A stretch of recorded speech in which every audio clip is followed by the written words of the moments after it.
Hello, good morning. So நம்ம gate speed அப்னுடைய ரிசல்ட்டை கண்கூட பார்க்குறோம். ஸோ அதாவது சனிக்கிழமை இரவு போன சண்டே டு இந்த Sunday almost 8 days result.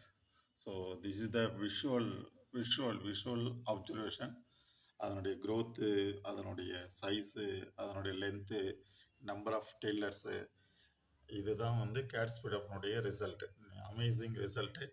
So இது வந்து கண்ட்ரோல் பிளாட்டு. ஸோஃபார் இதில் வந்து பார்த்தீங்கன்னா என்னுடைய இதில் அப்சர்வேஷனில் 2 3 4 5 வந்து ஜெர்மேட் ஆகிருக்கு. ஸோ இங்கே வந்து பார்க்கலாம். ஸோ இது வந்து விஷுவல் அப்சர்வேஷன், இது வந்து கண்ட்ரோல் பிளாட்டு. ஸோ இது வந்து பார்த்தீங்கன்னா கேட் ஸ்பீட் அப்னுடைய ரிசல்ட். ஸோ 8th டேவில் கம்ப்ளீட் ஜெர்மினேஷன் வந்து கேட் ஸ்பீட் அப்பில் கிடச்சிருக்கு. இந்த அமேசிங் ரிசல்ட்டை வந்து நீங்கள் விவசாயத்தில் எல்லாரும் பயன்படுத்தினா நம்ம விதை நேரத்திலே நம்மளுடைய மகசூலை வந்து உறுதி செய்யலாம். ஸோ எந்த அளவுக்கு நமக்கு ஜெர்மினேஷன் ஆகுதோ அந்த அளவுக்கு நமக்கு மகசூலும் கிடைக்கும். இதுதான் கேட் ஸ்பீட் அப்னுடைய ரிசல்ட். ஸோ நீங்கள் கண்கூட பார்க்குறது. Thank you so much.